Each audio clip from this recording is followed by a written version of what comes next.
जो सुर निकल कर आए थे initially hashtag boycott Kashmir files, और उसके बाद जब वो नहीं चला, जब देश की जनता ने उसको उठा करके फेंक दिया इन सूडो लिबरल्स के, इन तख्ती गैंग वालों के, अवार्ड वापसी गैंग वालों के उस नैरेटिव को उठा करके फेंक दिया, तो नया नैरेटिव अभी एक आधे दिन से चल रहा है। वो क्या है? Ban the Kashmir files. मैं कहती हूँ आप लोगों पर बैन ना लगा दिया जाए। आप लोगों ने सच को इतने सालों तक देश से छुपा करके रखा, तो बैन आप पर नहीं लगना चाहिए। देखिए, जब खास सबसे बड़ा जो एक खेला हुआ था 19 तारीख को, 19 जनवरी को, उससे पहले 18 जनवरी को फारूक अब्दुल्ला साहब ने वेल थॉट आउट प्लान के तहत रिजाइन कर दिया था। रिजाइन किया और उसके बाद 18 जनवरी को वो वहां से चले गए, कश्मीरी हिंदुओं को जिहादियों के भरोसे, इन आतंकवादियों के भरोसे छोड़ करके। और एक और चीज बता देना चाहती हूं, वहां 18 को रिजाइन करने से पहले और कश्मीर को छोड़ने से पहले इन्होंने गांव से, जहां पर कश्मीरी हिंदू रहते थे, वहां से सीआरपीएफ हटा दी थी। ये कमिश्नर जो उस वक्त के थे, उन्होंने निवेदन किया था कि सर मत हटाइए, बहुत बुरा हो जाएगा। इन्होंने किसी की नहीं सुनी, सीआरपीएफ हटाई, रिजाइन किया और बिना फॉर्मली हैंडओवर किए हुए, हैंडओवर करने का वेट नहीं किया। राज्यपाल साहब वहां पहुंचे नहीं थे, निकल गए। राज्यपाल साहब तो उसके बाद गए जब 19 को तमाशा हो गया। क्या ये देश की जनता को समझ में नहीं आता है? नमस्कार दोस्तों, आप देख रहे हैं ऑल इंडिया न्यूज़। आज हम बात करेंगे कश्मीर फाइल्स के ऊपर जो विवाद चल रहा है, और हमारे साथ आज बात करने के लिए हैं राजनीतिक विश्लेषक ममता मैम। मैम, इस मूवी को आपने देखा, आपका पहला रिएक्शन क्या आया इस मूवी को देख? देखिए, जब मैंने ये पिक्चर देखी तो जो मेरा पहला रिएक्शन था वो था मेरा दिमाग पूरी तरीके से सुन्न हो जाना। और उसके बाद मुझे जो पहला शब्द इस पिक्चर को देख के दिमाग में आया वो था क्रूरता की कश्मीर फाइल्स। यानी कि जो क्रूरता, बर्बरता, नरसंहार किया गया था 90s के दौर पर हिंदुओं, कश्मीरी हिंदुओं के साथ, और जिसको इतने साल वेल थॉट आउट प्लान के तहत छुपा करके रखा गया था, वो जब मेरे सामने आया, मैंने पहले दिन जाकर के ये शो देखा, शाम का 7 बजे वाला शो, तो आंसू रुकने का नाम नहीं ले रहे थे। और लगातार जिस तरीके के डायलॉग्स उस पिक्चर में आ रहे थे, उससे एक बात तो साफ हो गई कि ये डायलॉग्स नहीं है, ये कोई फिक्शन नहीं है, ये फैक्ट है। ये एंटरटेनमेंट इंडस्ट्री की वो पिक्चर नहीं है जिसको चुरा लिया गया हो, या तो उस पूरी स्क्रिप्ट को या तो चुरा लिया गया हो हॉलीवुड से, या फिर चुरा लिया गया हो साउथ से। ये सच्चाई है इस देश की, क्रूरता की सच्चाई है, एक ऐसी बर्बरता, एक ऐसी सच्चाई जिसमें भागीदार थे इस देश के बड़े बड़े नेता, बड़े बड़े खानदान जो राजनीतिक परिवारों से आते हैं, उसके साथ साथ बहुत सारे सूडो लिबरल गैंग, तख्ती अवार्ड वापसी गैंग, तख्ती गैंग, और उसके साथ साथ मीडिया वाले भी, देश के अंदर और बाहर विदेश के अंदर जो खुद को इंटरनेशनल मीडिया कहते हैं, वो तमाम लोग इसके पूरे के पूरे साझेदारी के साथ उन्होंने इतना बड़ा नरसंहार कश्मीरी हिंदुओं के साथ किया जो माइनॉरिटी थे उस वक्त। और उसके बाद ये सच्चाई दिखाई भी नहीं, और जब वो सच्चाई हम सब ने देखी तो आंसू इस तरीके से बह रहे थे कि ये लग रहा था कि इतनी बर्बरता इन लोगों ने कैसे झेली होगी, इतना दुख इनको कैसे देने वालों ने कैसे दिया। और ये समझ में आ रहा था कि जिहाद करने की जो भावना है वो अभी भी लोगों के मन में ख़त्म नहीं हुई है। कश्मीर से जो भारत तेरे टुकड़े होंगे की आवाज़ निकल करके आई थी, वो जेएनयू के अंदर भी 2016 में उसी पुरजोर तरीके से आज़ादी की और भारत तेरे टुकड़े होंगे की आवाज़ चलती रही जैसी वहाँ पर चली थी। तो एक चीज़ तो समझ में आ गई कि जो ये इकोसिस्टम है ना, उस इकोसिस्टम ने ये नरसंहार कराया है। और उस इकोसिस्टम में जो बहुत खतरनाक हाथ रहा है, वो हाथ रहा है हमारे पॉलिटिकल मास्टर्स का, और ख़ास तौर पर वो पार्टी वहाँ पर, वो परिवार वहां पर जिन्होंने दोहन किया कश्मीर का इतने सालों से, जम्मू कश्मीर और लद्दाख का। आप आई एम श्योर आप सब लोगों ने वो पिक्चर देखी होगी। मतलब जब आप वो बातें सुनते हो ना, वो डायलॉग्स एक्चुअली डायलॉग्स नहीं है, सच्चाई है वो, कि वो किस प्रकार से बीती होगी उन परिवारों के ऊपर जब बोला गया था कि कश्मीर को छोड़ दो हिंदुओं, हिंदू पुरुषों, कश्मीर से निकल जाओ, हिंदू औरतों को पीछे छोड़ दो। एक औरत होने के नाते उस वक्त मैं सबसे ज़्यादा रोई थी कि इतनी बर्बरता की गई, और उसके बाद लोग अपने कानों में रुई डाल करके बैठे रहे। 32 साल से किसी ने सच्चाई नहीं दिखाई। कौन है बिट्टा कराटे? कौन है यासिन मलिक? क्या ये कश्मीर के बेटे हैं? कौन है ये लोग? ये आतंकवादी हैं। ये खुद को बोलते हैं कि हम JKLF के नेता हैं। ये नेता हैं जो बिट्टा कराटे को भेजा गया था पाकिस्तान के अंदर बाकायदा पूरी की पूरी ट्रेनिंग लेने के लिए, अलगाववाद की ट्रेनिंग लेने के लिए, और उसके बाद उसने वापस आकर के खुद से स्वीकार किया है कि मैंने ऑलमोस्ट 20 हिंदुओं को यानी कि 20 पंडितों को मारा है। क्यों मारा है? क्योंकि कश्मीर को आज़ाद कराना था, हिंदू पुरुषों को बाहर निकालना था, महिलाओं के साथ व्याभिचार बलात्कार करना था और उसके बाद कश्मीर का विलय एक सिस्टमैटिक तरीके के अंदर से पाकिस्तान के साथ करना था। बाय द वे मैं ये भी बोल देना चाहती हूँ, जब बिट्टा की बात हो रही है कि उसने ये बोला कि मेरे साथ पाकिस्तान ने धोखा किया। धोखा क्यों किया मेरे साथ पाकिस्तान ने? क्योंकि मुझे पाकिस्तान ने ये बोला कि तुम लोग इंटरनली कश्मीर को सुलगाओ, कश्मीर को जलाओ, कश्मीरी हिंदुओं का नरसंहार करो, इनको बाहर यहाँ से निकालो और जब ये तमाम चीज़ें अंदर चल रही होगी तब हम यानी कि पाकिस्तान नापाक पाक अटैक करेगा और कश्मीर को अपना हिस्सा बना लेगा। तो इतनी बड़ी जो कंस्पिरेसी हुई है उसको द कश्मीर फाइल्स के अंदर दिखाया गया है। और मैं साधुवाद देना चाहती हूँ विवेक रंजन अग्निहोत्री और उनकी पूरी टीम को, अनुपम खेर जी को बोल दीजिए, पल्लवी जोशी को बोल दीजिए, दर्शन जिसने कृष्णा का रोल किया है उनको और बाकी तमाम लोगों को कि इन्होंने इतनी हिम्मत दिखाई और इस तरीके से जस्टिफाई किया उस पिक्चर को कि जो सच्चाई दबी हुई थी, जो मतलब एक कहते हैं ना दर्द, सिसकियाँ, जो खून से लथपथ इतिहास जो लोगों के दिलों में बंद था वो बाहर स्क्रीन में निकल करके आया है। और मैं आपको ये भी बोल देना चाहती हूँ, जो सुर निकल कर आए थे इनिशियली #बॉयकॉट कश्मीर फाइल्स और उसके बाद जब वो नहीं चला, जब देश की जनता ने उसको उठा करके फेंक दिया, इन सूडो लिबरल्स के, इन तख्ती गैंग वालों के, अवार्ड वापसी गैंग वालों के उस नैरेटिव को उठा करके फेंक दिया, तो नया नैरेटिव अभी एक आधे दिन से चल रहा है। वो क्या है? Ban the Kashmir files. मैं कहती हूँ आप लोगों पर बैन ना लगा दिया जाए। आप लोगों ने सच को इतने सालों तक देश से छुपा करके रखा, तो बैन आप पर नहीं लगना चाहिए। हाँ मैम, फ़ारूक अब्दुल्ला के बेटे उमर अब्दुल्ला हैं।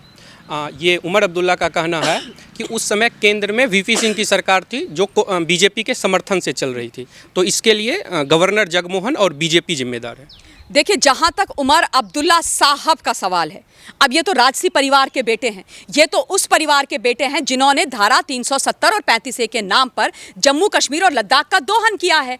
आप इनके पारिवारिक हिस्ट्री निकालिए। सबसे पहले तो उमर अब्दुल्ला साहब आप ये बताइए, शेख अब्दुल्ला साहब क्या करते थे, उनका प्रोफेशन क्या था, और आज जो आपके पास अरबों और करोड़ों की वेल्थ है वो कहाँ से आई है? आज विदेश में जो आपके घर हैं वो कहाँ से आए हैं? पहले तो आप ये बताइए। कहीं ऐसा तो नहीं है कि धारा 370 और 35A के नाम पर जो फंड्स जाते थे वहाँ पर चलाने के लिए जम्मू कश्मीर लद्दाख को, उससे आपने अपनी जेब भर दी और उसके बाद अपनी राजनीति को चलाने के लिए कश्मीर के अंदर बैठ करके पाकिस्तान का एजेंडा, अलगाववाद का एजेंडा, JKLF जैसी एक टेरर आउटफिट का एजेंडा चलाने के लिए बच्चों के हाथों में जब किताब देनी चाहिए थी तब इन्होंने पत्थर दिए। और उस वक्त जब ये 90s के दौर में ये पूरा तमाशा हुआ, इतना बड़ा खेला हुआ, रक्त रंजित होली वहाँ पर खेली गई, नरसंहार हिंदुओं का किया गया, रातों रात लोगों को अपने घरों को छोड़ करके भागना पड़ा, खड़े खड़े बच्चों को मार दिया गया, औरतों के साथ व्याभिचार हो गया, माँ के सामने बेटे का गला उसके धड़ से अलग करके उसके सामने उसका सर फेंक करके चले गए।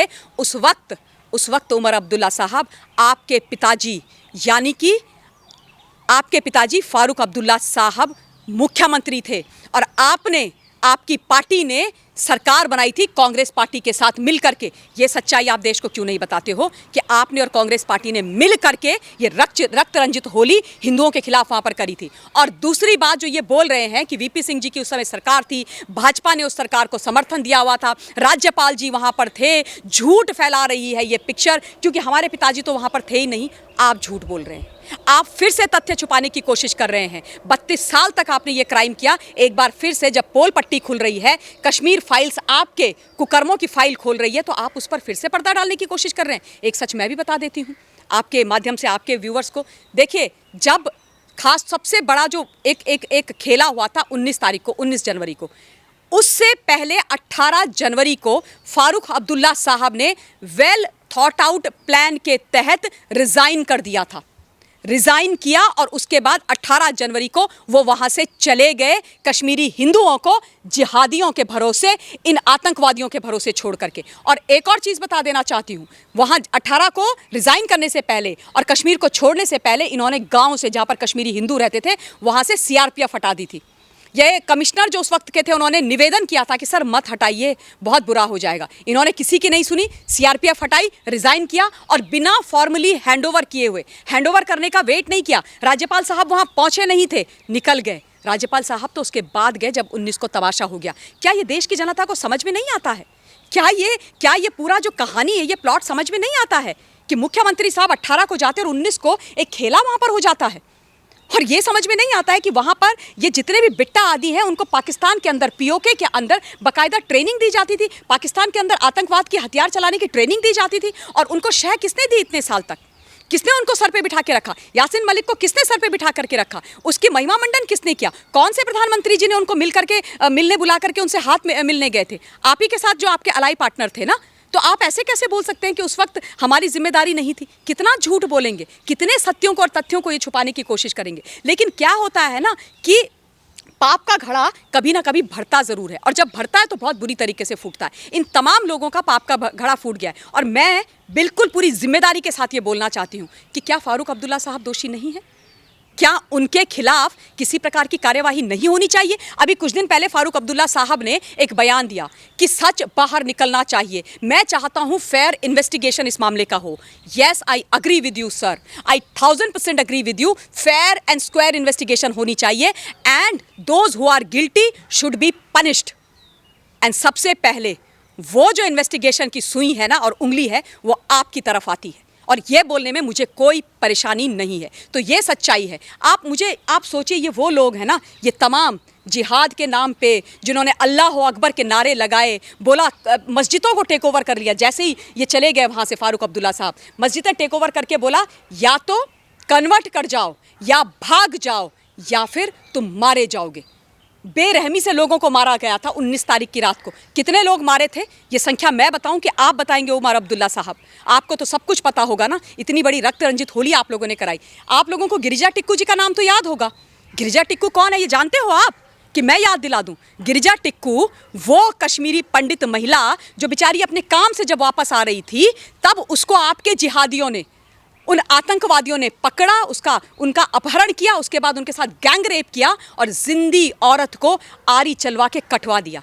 याद है आपको? और आप चाहते हैं कि ये सच्चाई ना दिखाई जाए। गिरजा टिक्कू जी की चीखें आज भी उन वादियों में सुनाई देती हैं, लेकिन उन लोगों को जिन्होंने वो दर्द सहा है, और उन लोगों को भी जो इस पिक्चर को आज देख करके सुपर डुपर हिट बना रहे हैं।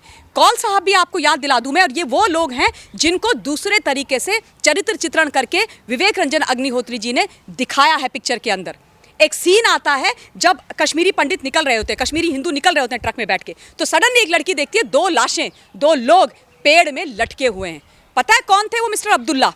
वो थे मिस्टर कौल और उनके बेटे, एक कश्मीरी हिंदू। उनको जिहादियों ने निकाला उनके घर से बाहर, उनके शरीर के एक एक अंग को काटा, उनकी आंखें निकाली, और उसके बाद उनको पेड़ में टांग दिया चश्मे पहना के। यह आपको इतने साल से नहीं दिखाई दिया? आपको इनके दर्द और चीखें नहीं सुनाई दी? आपको ये पीड़ा नहीं समझ में आई? और आज जब एंटरटेनमेंट इंडस्ट्री के अंदर बैठ करके पहली बार बॉलीवुड का सही इस्तेमाल हुआ है, एक सच्चाई दिखाई जा रही है, तो इस तरीके का नैरेटिव आप बुन रहे हैं। ये नहीं चलेगा। ये नया भारत है, ये वो भारत है जो कश्मीर, जो हमारा मुकुटमणि है, उसके लिए अब चिंता करता है, और न्याय होके रहेगा, दोषियों को सजा मिलेगी।